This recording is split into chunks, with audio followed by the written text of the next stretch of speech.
Hurricane season is once again upon us. So in this month's Rooted in Florida, urban horticulture agent Dr. Whitney Elmore is back with us to explain why it does not mean you should start hurricane pruning. We talk about a lot of hurricane preparedness. Yep. Maybe we're over preparing our palm trees. I believe it's possible. It's a practice that's been around for a long time with some misguided information, actually. You're here to clear the air. Yes.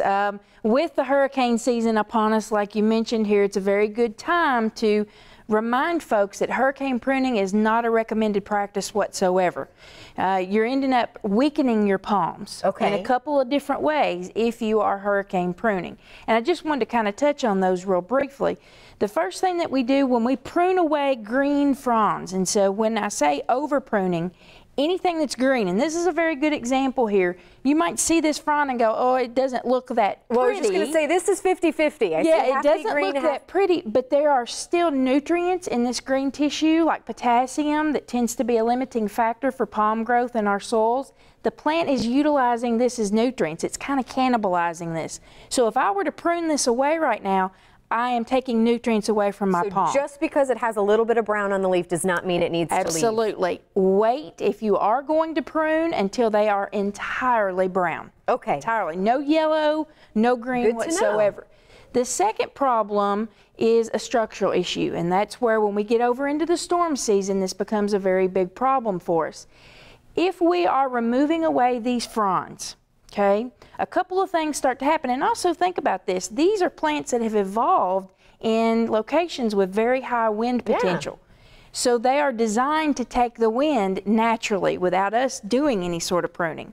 So to prune these structures away, we leave the plant more vulnerable to wind damage. You have great examples of this. Let's get to the pictures, because this is the best we learn if we have visual examples. So we're going to kind of go in order here. So the first picture that you see here is a very typical unpruned palm that you see in some of the wild parts. You see these driving around, and they're beautiful. This is the natural canopy, the natural head of the palm. The fuller, the better. Okay.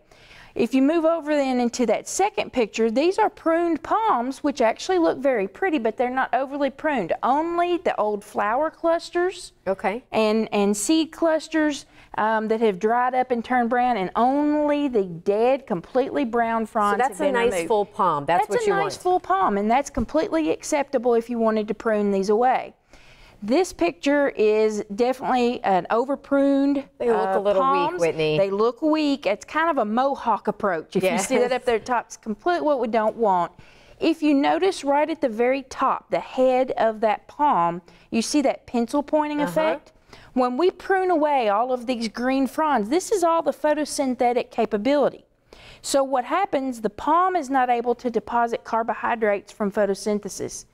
That leads to that constriction up at the head of that palm, and over time that is a very weak point. So when you get just a little bit of wind, it breaks. Which I think we have a picture of seeing what happens. Here's the aftermath. Aftermath of over pruning. Those are dead palms, and these are also structural and human hazards. Any chance for those to come back, or are they gone? They're gone. You have to clear them. Palms are actually not trees. They're not, they're a particular type of plant. They're called palm trees. No, and because they're big, so we tend to associate tree with being big, but they're more closely related to things like corn and to the grasses. And so the growing point is at the very top at that head, up at the crown. And if you break that out, the plant's dead at that point, and that is a very big risk. We're almost out of time, but I want to get to this point. I think it's so crucial about diseases on trees and things. Some of the things passing stuff along unintentionally. We're moving those diseases along. Over the past couple of years, we've seen some pretty devastating diseases in our palms, and that can get pretty expensive and become a structural hazard.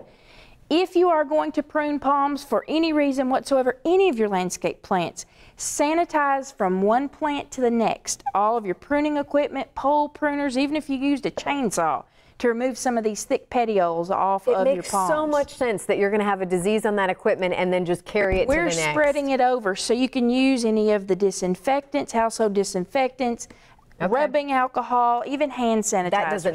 That doesn't damage the plant. It's not. Let those tools dry for just a few minutes in between. Try to stay away from the bleach. You could use a dilute bleach, but it tends to wear out the tools a little bit. So you say rubbing alcohol. Was that? Yes, rubbing alcohol, even hand sanitizer, because that's just ethyl alcohol.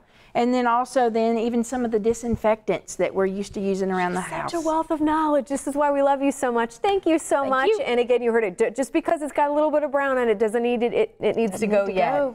All right. Thank you so much. Thanks. We look forward to seeing you again soon. Absolutely.